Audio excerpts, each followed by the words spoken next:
Hello, everyone. Welcome into the Target Smart Podcast. I'm back. I'm Anthony Sanfilippo, along with your friendly regular host, Albert Morales. Albert, good to see you again, my friend. Good to see you, Anthony, and welcome back. I know there are at least a few of our listeners that want to hear all about your wedding and how that went, but I will defer to you. And no, totally fine. Totally fine. I'm happy to share. Yes, I got married back on the 21st of September. It was a beautiful wedding at a great venue in southern New Jersey. I don't live in New Jersey. I live in just outside of Philadelphia, but it's just across the bridge. We had 140 some people in attendance, and it was all in one place. And I knew, Albert, I knew it was going to be a great event. The ceremony was nice. It was quick. It was a half hour. But we came into the reception. We sat down. We had one of those sweetheart tables, just for the two of us, not for the entire bridal party, just the two of us. Yeah. And the DJ started playing some Italian music, right? Big two Italian families kind of getting together, started playing some Italian music. And we're sitting there, and both sides of the room are singing out loud. They haven't served one thing yet. And both sides of the room were singing out loud. And I said to myself, and these people are people who don't even know each other. And I said, you know what? This is going to be a great night. These people are here to have a good time. They're singing already. And from that point forward, for like 4 hours for the reception, and then we had a little bit of an after party right there in the hotel lobby at the lobby bar. After that, everybody had a wonderful time, and so it was as good of a wedding as I could have asked for. Well, that's great. Tell me, some Dean Martin was played. Dean Martin was played. Yeah, there was some Dean. There was some Frank Sinatra was played. You name it, it was played. If you listen to the Mob Hits CD when we were growing up, I don't know if you ever remember the Mob Hits, like all the songs that were in Goodfellas, right? The movie Goodfellas, all that music, all those songs were sung, and everybody was having a good old time. So it was great. When I was getting my start here in Washington, I had the good fortune and still really close friend of mine, Peter Carey. His father, obviously they were Italian. He's since passed. But they would, when I couldn't afford to go home for the holidays, I always had a home there at Peter's house, and his dad would make the best Manhattan that you could ever think of. And maybe it was because it was from Mr. Carey, but one of my favorite occasions was always, listening to his playlist, and he had it all. He had Sinatra, he had Dean Martin, he loved Benny Goodman too. Just really good swing music that you don't. Louis Prima. Yeah. Louis Prima. Yeah. Yeah. And it was great. It was great. I look forward to it every year. And then, you start establishing yourself, get to see them as often, but those are memories that no one can erase. And I can only imagine how beautiful that was. Speaking of, and one more thing on that. Like I was sitting there at one point, and there were two bars in the reception room, in two different corners of the room. And the one bar had a line of 30 people constantly all night. And the other bar, maybe one or two people. And I was trying to figure out why the one bar was having so many more people in line than the other. And at one point, my oldest son comes walking back from the bar, and I grabbed him and I said, Anthony, why is that line so long? He goes, Dad, the bartender gives a heavy pour. So I thought that was a fun little. I thought he was going to say you should see the bartender. No. On your wedding night. Yeah, all right, exactly. No, so, well, anyway, you're about to say. No, yeah. Speaking of major events, we just had a big vice presidential debate. And, yes. And you know what it's like right now at Target, at our company. People are calling, making last minute orders for data related items to our voter file, and then you've got Tom Bonnier out there tweeting every other. The guy's not sleeping right now, I'm convinced, because he's tweeting.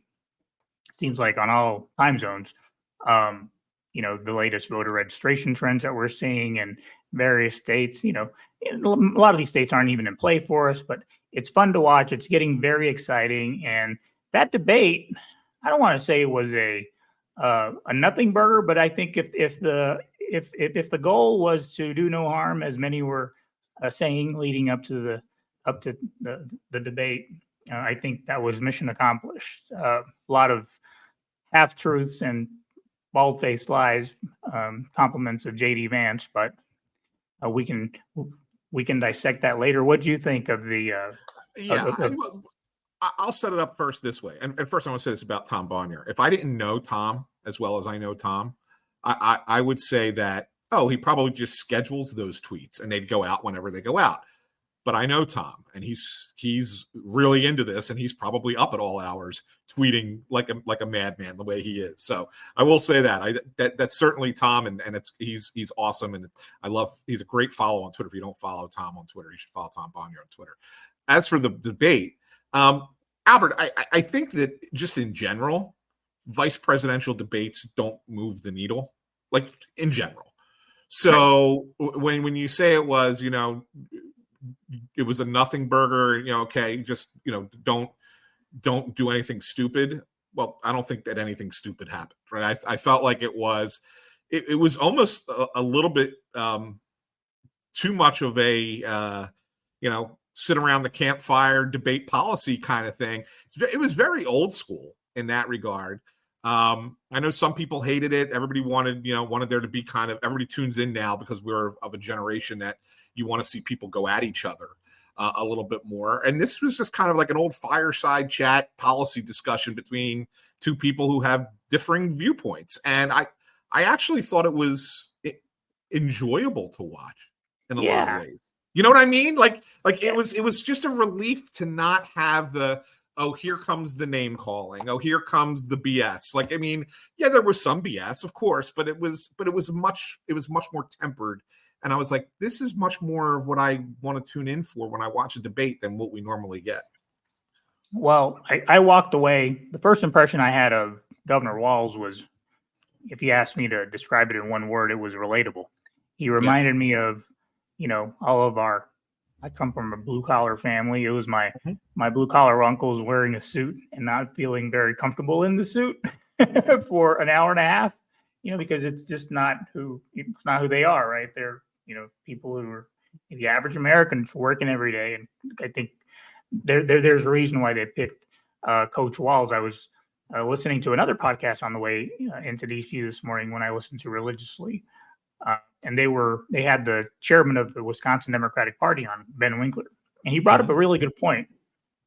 Governor Walz, he's like on Wisconsin television, local television as governor, like daily, as often as he is in Minnesota, because a lot of those channels feed over into Wisconsin, especially rural Wisconsin. So I think they were a lot more strategic with this pick than we give them credit for. A lot of folks are saying, why Minnesota? We got Minnesota in the bag, and why not Pennsylvania? Well, Shapiro would have been a slam dunk. But, Wisconsin is one of those states that we didn't win by very much. And I really do think that having him on the ticket has been a major advantage when you compare it to, liar, liar, pants on fire, JD Vance, who tried to, we'll get into the number of lies that he made during the debate. But I thought it was fantastic. I'm convinced now we should just let the women moderate these debates. I thought Nora O'Donnell did very well. They both did. And my favorite part of the evening was when they muted the mics. And if you're like our daughter was watching part of it, and she was still awake to watch that part, and to see her to be able to have her witness that these two powerful women were able to just shut the boys up by pressing a button. I mean, that had to be gratifying for a lot of women, I think, in this country, and some of us girl dads to show them that, you're the boss tonight. Those guys are competing for the job, but they're the boss for the next 90 minutes, and you have to abide by their rules. So I love that. I got to say, and I know there's been a lot made of who's hosting these debates anymore, and you heard Trump say when he had his, it was a 3-on-1 on ABC, and now if you go on to any kind of conservative media, they're saying the same thing again this time. And where I felt like with the ABC debate, they had a little bit more of an argument, not a complete one, but a little bit more. I feel like it's a really, really shallow argument this time. I felt that both Nora and Margaret Brennan did a really nice job hosting this debate. They really did. I felt that they were fair to both sides.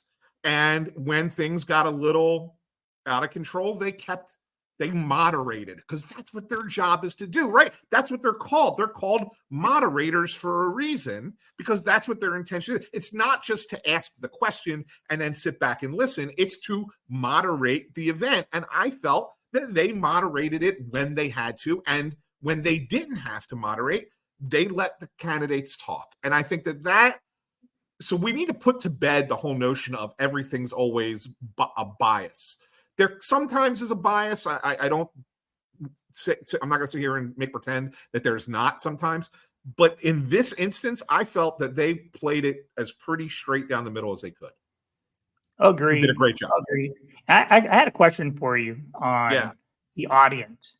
I mean, you're someone who, for those who don't know, Anthony is a professional sports writer in his own right, and follows hockey and the Phillies. He'll be at, I'm kind of jealous, 2 of the major games this weekend. Yeah, they're at the NLDS this weekend. Yes. So that's going to be fun. I can't wait to see what happens with the Mets today. They were so close. But I want them to win because of Amy Chapman, who was on our podcast last week. But, the debate didn't have an audience. And that's now the second one in a row where we don't have an audience. And Third. Okay. If you go back, I know everybody wants to forget the Biden one, but there was no audience for that either. Yes. But if you were the clock man, how much time do you think on average the clapping and the booing and whatever steals from the actual debate? It takes a lot. It definitely takes a lot away. And really, I think this format, and look, I'm not trying to say we should never have debates with an audience again. I think there's a benefit at times to having an audience, but we are in such a time now where it's all so far apart. There's no middle ground with an audience, right? It's the Roman Colosseum. Yes, it's the Roman Colosseum, correct. That this is a better format, and you get a lot more. I think you get a lot more accomplished. You get to talk about a lot more issues, and I really felt they did a great job in, hey, would you like, Mr. Governor, would you like to reply to that? Mr. Senator, would you like to, give a minute to talk about that? Like, they did a really nice job letting both sides express what they needed to express. I thought it was an impressive debate from a broadcast perspective, let alone the content. We're going to get into the content, but from the broadcast perspective and the way it was moderated and the way it was hosted, I think CBS should be proud of what they did. No, I could not agree more. And what are your thoughts? Do you think that Trump is going to allow J.D. Vance to have the last word? The thing of it is I think Trump's going to do another debate only because Trump can't avoid himself doing another debate. You know what I'm saying? Like he just can't. He can't. Like he may want to grandstand about why he doesn't want to do it. He doesn't want to do it, but he loves the attention. He wants to be heard. He wants to go on there and then wants to complain about it afterwards, like saying like they're all against me, right? Unless they did it on Fox, obviously, which it's probably not going to be. I go back and forth though, Anthony. I think that he knows he got his ass handed to him by the vice president, and I don't know that you can prepare enough to avoid that, given what we saw and whatever rules they have in place, especially with no audience and cutting off of the mics, whatever. I just don't.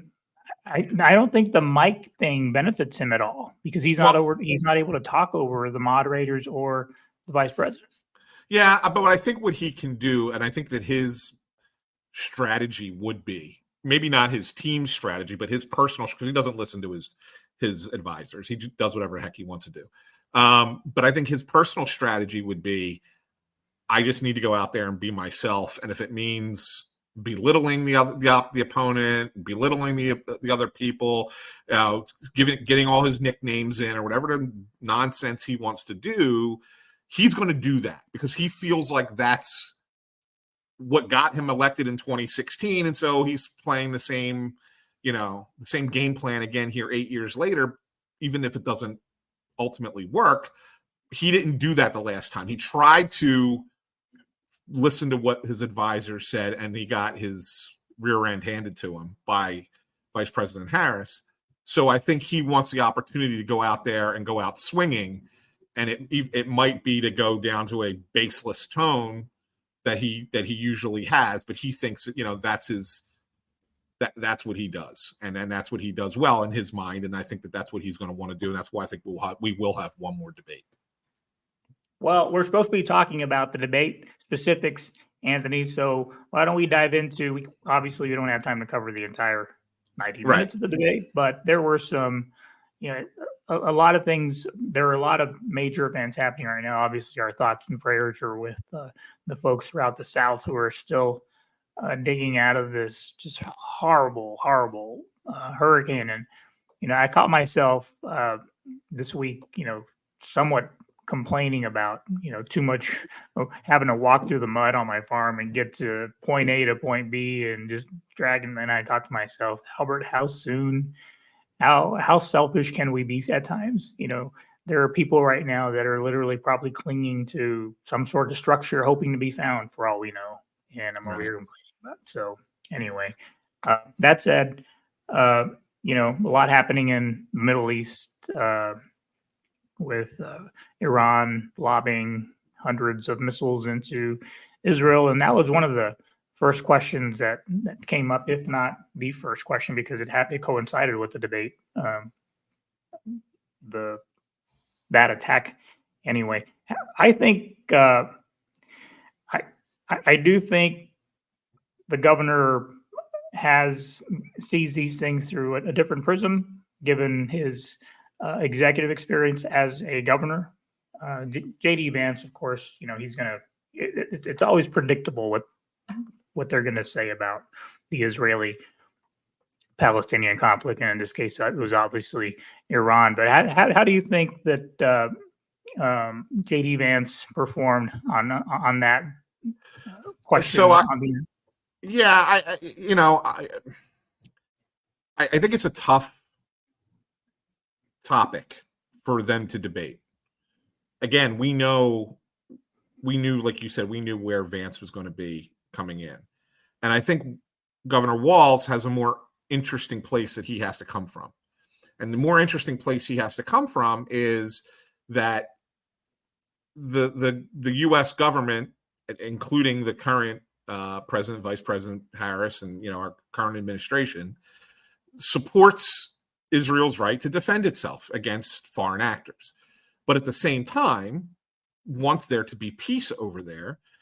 And yet within the Democratic Party, you have a kind of a little bit of a split as to, should we support Israel or should we support Gaza? Should we support whatever's going on in the people in Lebanon who are suffering now? So I think that there's this, you have to walk a finer line if you're Governor Walz, whereas Senator Vance has the ability to be a little bit more loosey-goosey. Yeah, because he can be, because it's not his administration that's dealing with this issue right now. So yeah. I think that's what made it kind of an interesting dynamic between the two and how they presented their responses to those questions. Yeah, and this is where I was sort of, I don't want to say I was surprised to see, but there was not a lot of difference of opinion. Both sides stated that they support, Israel has a right to defend itself, and we've kind of moved on. But that mood, or that sort of friendly tone sort of set the stage for, the next 90 minutes.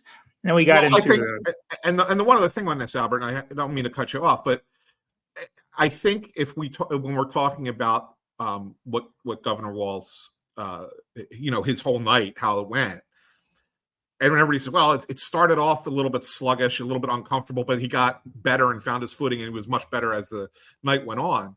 I think it was because of the topic of conversation, right? I mean, I think that this is one where you have to tread lightly as the Democratic nominee, whereas the other issues that they discussed that we're going to get into, you can have a little bit more of a hard and fast stance on and not really get yourself in trouble with your own voters, right? I mean, I think that that's probably, I think it's fair to say that that's why he took a few minutes to kind of get comfortable and get going in the right direction. Do you agree with that? Yeah. I don't disagree. But I do think that sort of set the tone. I was really surprised, though. We're used to seeing this sort of environment where Trump is involved, and it's all over the map because he can't control himself. Kind of like having that schoolyard bully everyone's trying to control, and he won't listen to anybody. But moving on, I think the next topic, and we just alluded to a short while ago, is the hurricane coverage. I'm not sure that JD Vance answered the question on climate change, but No. It was one of the moderators asked whether they Trump's charges of climate change being a hoax, what their thoughts were on that, I guess. And obviously, that was a layup for Governor Walz, and I think he handled it really well, especially highlighting the fact that we had personnel on the ground, and it would have been a great opportunity to highlight the fact that Republicans want to cut funding for FEMA versus adding to it. And then he had JD Vance, where he just, true to form, just danced around the issue and talked about how we need to be supporting those who are in need right now, not really getting to the question of climate change being a hoax. And I sat here, and I'm going to be slightly hypocritical here for a second, but I sat here a few minutes ago and I praised the moderation by Nora O'Donnell and Margaret Brennan. I think that there was one spot that they missed a chance to follow up, and it was that. It was right at this moment. Like I really felt like, if anything, I mean, if you read what a lot of the pundits say, or if you read the New York Times or whatever newspaper or media outlet that you want to do as to who won the debate or who lost the debate or how they performed at the debate, almost everybody kind of agreed that JD Vance was good at dancing around everything, right? Like that was the one thing he did well, was that he danced, like he avoided until the end, which we're going to get to, of course, with the election denying, but he kind of was able to weasel his way around answering directly something that would be a negative for him and former President Trump. I wish they would have, because they did follow up a couple other times later on. I wish they would have followed up with him there and try to pin him down to give an answer to that climate change question. And I felt like they let that one slide. I felt that was the only time where there was an opportunity for them to really kind of hone in and get a follow-up answer that didn't basically say, you didn't answer the question. Can you answer the question? And they didn't do it. Yeah. And, I think this pivots nicely to the next topic they covered, which was green energy jobs and the billions of dollars that are being spent thanks to the Biden administration to create these jobs, or these factories that are being built throughout the country that are going to build the solar panels that we need, and obviously the batteries that are needed for a lot of these EVs. We have a fully electric car, and it's great. It's great for my wife, who commutes to DC most every day. She doesn't have to use gas, and you get like 300 miles to the full charge. But they're not great for road trips. because you have to schedule your stops along the way and hope that there's not a line. So we're not quite there yet, but we're getting there because there are these people that are doing these jobs right now, right? They are expanding the way we travel. And I don't think that JD Vance did themselves any favors by, beating up on electric vehicles and just going all over the map about how, money that's being wasted on that and how allegedly we're not drilling enough. But I think the governor came with receipts, and he was not wrong to say that we are producing more natural gas than any other country in the world right now. We are the largest oil producer and exporter as well. People don't know that, but that's thank you, Joe Biden. And my family back home in Texas, who works in the oil industry, are grateful, believe it or not, that we are drilling at this pace and creating more cheaper gas, to be blunt, and jobs in the process. So the all-inclusive policy that these Chamber of Commerce type Republicans want to hear Governor Walz preach about that versus the Republican was I thought was it was great. And if you were one of those never Trumper moderate Republicans on the sidelines, I think Governor Walz is speaking your language. Yeah, and this goes back to there's two things I want to say about this, but just off that last point, this goes back to you saying that he came across as relatable. And one of the things that I felt that he did really well was I felt that he spoke to the American public and not at the American public, if that makes sense, right? Like it's almost as if he was including the viewer in the conversation, even though they can't really speak back, as opposed to saying, we do this, and you just have to accept it. I really felt that it was very engaging in that way. But the one thing I wanted to circle back to, as far as how Vance replied to it, is it's a very, and we find this in all walks of life, where you want to sit there and not have change. You want to stick with what you know. You want things to be the way they've always been, forgetting that they've always been that way, maybe in your lifetime, but maybe a lifetime prior to that, they weren't always that way. And they became the way that you like it because someone else found a way to change things and to get things started going in a new direction. You're not going to have the perfect electric car in 2024. You may have it in 2034, 2044, 2054, whatever year. But in order to get to that point, you have to be here now, right? You have to be somewhere to start it, to get to that perfect electric car. It's never going to be perfect the first time out. Like we all have iPhones.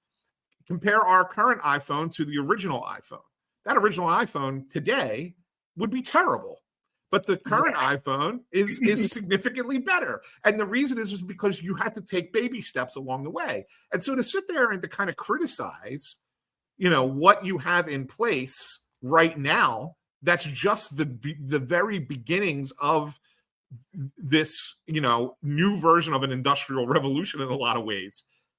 Is asinine to me. Like that's why I think that you were spot on to say, you can't sit there and complain about it. This is just the beginning. Complain about it 10 years from now, but right now is not the time to complain about it. Yeah. Do you think that person who bought the first Model T envisioned having AC in it? Exactly. Probably not. And now they drive themselves, they park themselves. What will they think of next?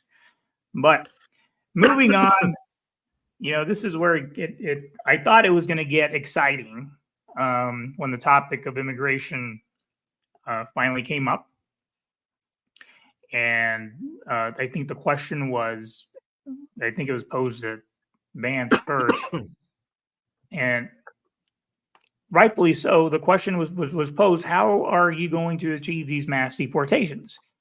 And of course, first thing out of JD's mouth was either the 20 to 25 million illegals that are here, when most experts who follow these numbers will tell you that the number's closer to 10, maybe between 10 and 15. But I thought I was really expecting them to go into the cat and dog conversation, and that just never really came up. And part of that, I think, was because I don't know if it was a silent gentleman's agreement that they weren't going to go too hard on each other. But at this point, I kind of figured, okay, they're going to be a little bit more reserved in their remarks and their attacks. And I don't know if that was. I have to watch it again, Anthony. But I don't know if that was a result of two men up there and being moderated by two women who they recognize were as strong, if not stronger, than they were. So I'll leave that to the sociologists just to figure out. But it just surprised me that they never. I mean, because if there were ever going to be a fisticuff over a topic, I thought immigration was going to be the one, because it's J.D. Vance who continues to spew these lies about how these Haitian immigrants are, eating cats and dogs and geese and whatever. Were you as surprised as I was, though, that they didn't really go at it? Well, yes, and again, I said this earlier. Like, part of me was pleasantly surprised that they didn't really go at it. Look, there's certainly differences. They certainly still had, even though that there was a lot of agreement, there were still part of the fabric of it was still disagreement between the two sides. And and I felt that was good. And the one thing I will say, and this could have been, I'm going to throw this out there. This is just an opinion that I had, and you tell me if you think I'm way off base. But I think I might be right. Like, you look at Governor Walz, and he's an approachable guy. He's a nice guy. He's relatable, as you said. And I think that Senator Vance is thinking about his future in some ways in this debate. And I think he's looking at it about being up to 4 years later. Right. Exactly. And that's so, like, he was thinking about himself. He's thinking more about himself. And so he wants to make himself seem relatable and likable, because if they don't get elected this year, there's a good chance he's still going to be the Republican candidate in 2028. There's a good chance of that. I mean, it might not be, but there's a good chance that he is. And so he wants to make Taylor Greene would like a word, Anthony. Well, but he wants to make himself likable and relatable. And so if he can, in this one time where he's on the stage with somebody from the opposing party and they're talking about policy, and there seems to be kind of an understanding and an agreement and a willingness to kind of work together and be bipartisan in a lot of ways, then maybe that does him better down the road. It doesn't do anything for him in 2024. I don't think it helped his case at all to be that way, but I think he's thinking more down the road. And if I'm Governor Walz, I think it was smart to just let it be that way. Be like, yeah, okay, no problem. No, I'm not going to push back against that. That's okay. I'll play it safe. It's fine, because we're leading right now. And if you're going to come to agree with things with me, if you're going to sit there and say, and how many times did he say, some of the things that Tim just said there were actually pretty good. Yeah, like, he said that repeatedly. If you're Governor Walz, don't you sit there and go, all right, yeah, sure. Yeah. I like to think of it as the rehabilitation of J.D. Vance. That was like the launch. It's good. Yeah, he's a smart guy. He's seeing all the numbers that we're seeing on our side, and it's going to take an inside straight for Trump to pull it off, I think. But he knows that if when they lose, he's going to have to do a lot of work over the next 2 years before Iowa comes around again, and take care, do some fence mending, especially with women. But who knows what the Republican Party will look like then, right? If it's a complete blowout, right? The way I dream about it, or at least that it should be, who's to say that the sane wing of the Republican Party doesn't come back. But I don't know. I think Trumpism is here to stay, unfortunately, and unfortunately for America, he has offspring. So we're stuck with them for the foreseeable generations. But I want to stay on the topic of immigration, Anthony, because you bring up your wedding as we kicked off our podcast today. And, I have this, people always ask me, especially here more recently, why Latinos are starting to drift away. And, there's no one single answer about this. I happen to believe that we've always been more or less gettable for both parties, or at least a good chunk. Not half of us, but a good third, 40% on a good night for Republicans, just like George W. Bush did when he won. I've seen midterm cycles where Latino candidates at the top of the ticket. Governor Brian Sandoval comes to mind from Nevada. I like to highlight him because he was one of those that got over 50% of the Latino vote as a Republican to get reelected for governor. Back then, we had a governor in New Mexico that same cycle who also got reelected by 50% of the Latino vote in New Mexico, Susana Martinez. So we vote we vote for our people in some ways. But I think what we're seeing today is that being compounded by the fact that there are more people from my generation and prior generations that are now second, third generation Latinos, and they're not seeing themselves anymore as Hispanics or in this box, right? They see themselves as Americans. Like think of all the Italians that you grew up with who had abbreviated names. Gino, like my dad, versus Genevieve or whatever, right?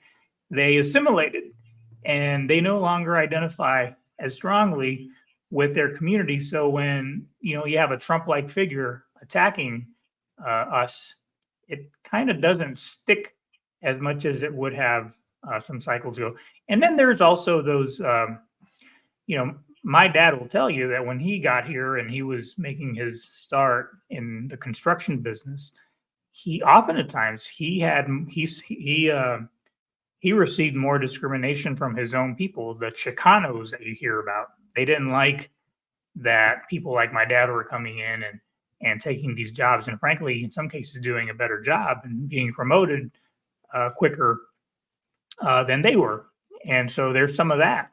There's some hard truths that we don't deal with. But can you maybe share with me what it was, maybe not your own family experiences, but I guess you grew up at a time when I think Italian Americans were no longer being discriminated as Correct. much as they were, say, in the 30s or the 40s. Correct.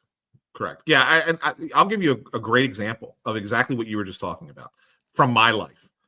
When I was a kid growing up, I went to a Catholic grade school. And there were in West Philadelphia, born and raised, just like the Fresh Prince back in the day. We had several Catholic grade schools. Mine was the Italian Catholic grade school.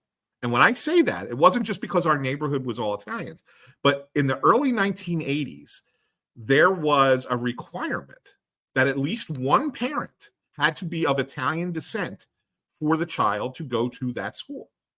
There was an Irish Catholic school that was several blocks away that had the same requirement that at least one parent had to be of Irish descent to go to that Catholic school. Now, that changed while I was there. It was in the mid-'80s when they took that rule away. But when I try and tell that story to my kids today, and my kids are in their 20s, right? So I try and tell, if I say that to them today, they just laugh at that. Say, that's so ridiculous. But it's like their father, it's only one generation removed. Their father experienced that, where we were all looked at differently. Like we all had to be considered something different. And now it's like No, like we're all the same. Like what that doesn't make a difference. All that is kind of a heritage thing. It's not really have anything to do. We all grew up in this country. We're all Americans. So to be labeled in that way, it really kind of is like the younger generation. Like, sure, some of us remember it, but the younger generation doesn't want to be labeled that way. It's like we're all the same. And so I think it's a different thing when you talk about immigration today. People who are coming into this country, they don't want to be labeled that way, the way we were labeled and our parents were labeled and our grandparents when they came over on Ellis Island in the 19-teens and 1920s. They don't want to be labeled by their heritage. They want to be in America because they want to be American.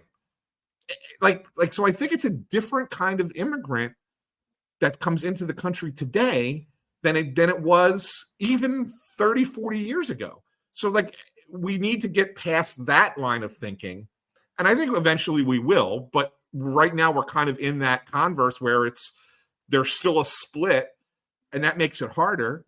But yeah, like, I mean, it's a totally different thing, different culture of people today in the way that they think about being in the United States. So like it's fascinating to me that this is such a big talking point, because it's like, sure, people want to be here, and yes, there are, look, the border has not been handled well in the past. It's getting better. They're going to keep trying to work at it and fix it, and that needs to be done. But to sit there and say that the people who are coming into this country, we need to get rid of them, that's also asinine. Like I keep using that word, but it's asinine to say you're going to have mass deportation. If there are people who deserve to be deported because they're violent criminals, yes, 100%, get rid of those people. But 90% of the people who are coming in here want to be American. They don't want to be recognized as something else. They want to be recognized as American. That's what this country's about. So it's okay. Like, I don't understand why we keep hammering this issue home. It's so fascinating to me that it's still being talked about like it's the 1950s, 1960s, and not 2024. Yeah, and that's where JD sort of got away with it by starting with that opening line that first we have to deport the criminals. He put a number on it, I think, like 1 million or whatever. There aren't a million gang members here from Venezuela, but we'll let that one come in. But it was news to me that the vice president was working or moonlighting at the border and allowing all the fentanyl to come in. I had this visual of her just sitting there going, what do we got there? Fentanyl? Yeah, all right, let it in. Let it come in. You're good to go. Good. You're good to go. That was another thing that, I call it a swing and a miss or whatever, but I think we missed some opportunities to address the fact that Vice President Kamala Harris is the vice president. She's there to support the agenda, or, God forbid something were to happen to the president, she steps in. But JD Vance the entire night is addressing her as if she were the sitting president. Yeah. And nothing could be further from the truth. And I think it was MSNBC. They had this focus group with these college students, and this one young man had the question, and he's like, anyone who paid the least bit of attention in civics class while in high school will tell you that the vice president is there to be the vice president, ready to serve should the need arise, kind of thing. And he was a lot more articulate than I'm being right now, but he had a very good response on national TV, and his following on Twitter exploded as a result. I was really happy for the guy. But yeah, it was news to me that the vice president was working at the border, just allowing all the fentanyl to come in. That was I mean, but you kind of know that was going to be the tactic that the Republican side was going to take once it was determined that Biden was no longer going to be running, and that Vice President Harris was going to be the name at the top of the ticket. That they were going to then sit there and say, okay, well, we now need to figure out a way to make her seem like it was her administration. Like a lot of times you hear now them say the Harris-Biden administration, right? Like, why is her name going first? He's the president. And so they're really just trying to link her to that, to say, look, it's her fault, it's her fault, it's her fault. I think that the American people in general are smart enough to, to understand that it's not one person who is dealing with a problem at the border. It's not one person who is going to sit there and say, oh, we're allowing all this fentanyl to come into this country. It's not one person. There's a lot more than that, right? There is a person who is president, and they have to take all the criticism, but there are a lot of people underneath that person who are, making policy decisions, including our Congress, our senators, right? I mean, these are the people who are passing laws or not passing them, as was the case with the border legislation that got nixed, right? I mean, there are other people that are involved in this. So I think it's kind of silly to go that way, but it's the low-hanging fruit, lowest common denominator path that they're going to try to use to maybe get a couple of extra votes. I don't think it's a good way to go about it, but they seem to think it is. It'll play out in beginning of November. Yeah, and we'll end on this topic, Anthony, because I know we're coming close to time here, but I'm glad they address affordable housing. When my parents bought their house, I guess it was the year I was born, they paid $30,000 for their house. And I think the mortgage payment was like, I don't know, $300 a month. Try finding a rental in DC under $3,000 a month. Good luck with that. But it was the first time also that I heard Governor Walz address the issue and get really granular about it. We have, one of the major problems that big cities are experiencing right now is these private equity groups who are coming in and buying residential homes in bulk, and they remodel them and then they lease them. It's not even a rental anymore. They've got they take the apartment approach into neighborhoods, and there are tens of thousands of homes now in Atlanta alone. I was reading an article about it recently where, it's these private equity groups that are coming in, and how do you compete with a corporate type when you're bidding on a house? You just can't. The average family can't. They're lucky to have $30,000, $40,000 saved up for the down payment, but they come in with $100K and it's over. But it was the first time I heard that the Harris-Walz administration would specifically be addressing this issue and seeing to it that it is a balanced, that is a fair, that these markets are fair and not being overrun by, these. And it wasn't private equity groups that they said specifically, but I think it was corporate in nature. I forget the term that Governor Walz used, but I was glad to hear that, because I've been wondering for a long time now, when are these politicians going to start talking about the root cause of this problem in these major metropolitan areas where private equity groups are coming in and just hoarding houses and making it just impossible for a young family of 3 or 4 to compete. So I was really happy to see it finally get addressed. Yeah, no, I'm glad it's getting addressed too. I think that there needs to be some real conversation as to the best way to go about it. I'm not certain that we've seen any particular policy idea that would, begin to really, really rectify it. I don't think anything that's been put out there yet has made complete sense. But I think the idea that again, this is kind of like we were talking about when we were talking about with the iPhones earlier. Like, you have to have the brainstorm sessions. You have to sit there and say, here's an idea. Let's try this. Okay, that might not work. But let's try this. Well, that might not work. But we'll eventually get to something that does work, right? It's almost like when, the light bulb was discovered. It's not like it was Edison discovered it the first experiment, right?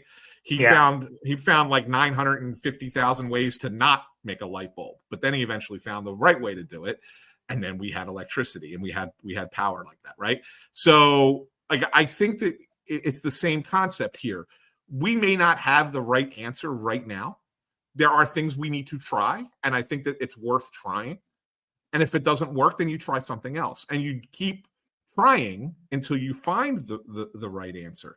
But yeah, I mean, the biggest problem that I see is the availability is really, really down on housing, and like, to me, that needs to be addressed first before you even look at the price points. There needs to be more inventory available for people to buy, because that's what's missing in the country right now. So I don't know what the plan is for that. Do we come up with ways to make it easier for housing development? Do we, do you get rid of some of the regulations for developers? Do you put tax breaks in place? Who knows? Whatever the case might be, but there needs to be more availability first. Once you have a little bit more availability, if the price points don't start to come down, then we can start to address it from the financial side of things. Like, how can we make it cheaper and more affordable? But you're not going to be affordable just by throwing money at giving people money and say, all right, now go buy a house, because that's the one thing that's my one. I didn't like from the Democratic side. I didn't like the whole, we're just going to give you $25,000. Well, I don't necessarily think that necessarily works. You might have that money available to you, but now, like you just said, you have these private equity people who can come in and they could go over the top of you, even if you have that $25,000. What good is it, right? So, like, I think that's kind of like, but again, I like the concept of trying to come up with something. But we need to keep trying. We need to keep finding things, because to me, that is a major problem in this country that doesn't get talked about enough. And I am glad that Governor Walz did address it really for the first time. Well, I think the vice president has been, you two have been talking, because he has been very specific on the thump about building 3 million homes. Yep. And I'm sure there's research behind that. That might be the number of houses that we need built in order for us to get back to parity. But let's finish strong by focusing on Governor Walz's strong finish there when it came to January 6th. And Knucklehead over there couldn't bring himself to admit that Trump had lost. I mean, how hard I'm sure he was probably had visuals of Trump putting a gun to his head and saying, hey, you really messed this one up, but he couldn't do it. Yeah. And Governor Walz, like, I forget exactly the quote that he said. He said, basically, here's your contrast, folks. This guy can't even bring himself to admitting the fact that they lost 4 years ago. And I think Vance said something about, I'm focused on the future. Again, yeah, he did. Himself. Yeah, exactly. And I thought that was a very strong ending for Governor Walz. I really did. And usually the end of the debate, for the people who were still watching at that point. But at the end of the debate is usually the strongest, because that's what's leading into your post-debate coverage. That's what's leading into the conversation that's going to be had about the debate. And, you can sit there and try and focus back on other things that were said. And look, we just spent 45 minutes talking about the debate and everything that happened up to that point. But that was the last word, basically. I mean, yes, they each had a final statement, but that was the last time that there was an issue that was being discussed by both parties, and it was a slam dunk in favor of Governor Walz, because, maybe JD Vance wasn't expecting it. Maybe he wasn't expecting that topic to be brought up at the end of the debate, but it was one of those ones where I think they baited him a little bit. Governor Walz baited him a little bit and got him to bite. And JD Vance was good at not biting the rest of the debate, but he bit at the wrong time there. And I think that was definitely political points at that point for Governor Walz. Yeah, one of the things I'm going to do is go back and look at the ratings, the Nielsen ratings. I know they were high. They weren't as high as the presidential debate or the VP debate between Pence and Harris 4 years ago, but I really want to know is what I really want to know is, did folks stick around for the entirety of the debate? Because they'll tell you who watched or how many people watched the full 90 minutes and how many people sort of cut off after an hour. My sense is that because people liked what they saw, at least the tenor of the debate, maybe more people hung around than we think. and that'll tell us whether or not, more folks saw that closing line by Governor Walz. I'm sure they saw it in the clips, the following day. Speaking of clips, you got to go back and watch the cold opening of SNL Saturday, the night of your wedding. It was actually it was this past Saturday, so maybe you already saw it, but I did not see it. Hilarious. It was the guy who used to play George W. Bush or George H. W. Bush. What was it? Dana Carvey. Dana Carvey. Yeah. He came back and played President Biden and did a great job. But it was off the charts. I will definitely have to check that one out. Well, Albert, this has been good. It's been good to catch up. I know it's been a few weeks, but we're back in the swing of things. We got a month to go, or a month and 2 days as the time we're recording this, before the election. So we'll have some really good stuff coming up here in the next few weeks. Make sure to subscribe to the Target Smart Podcast on Apple Podcasts, Spotify, Pandora, Amazon Music, YouTube Music, wherever you listen to podcasts. If you want to watch the podcast, you can always subscribe and like us on our YouTube page. Don't also be sure to connect with us on social media. We are at Target Smart on X, Target Smart DC on Facebook and LinkedIn. And if you want to email the show, please do email us at thetargetsmartpodcast@targetsmart.com. So for Albert Morales, I'm Anthony Sanfilippo. We will see you next week here on the Target Smart Podcast.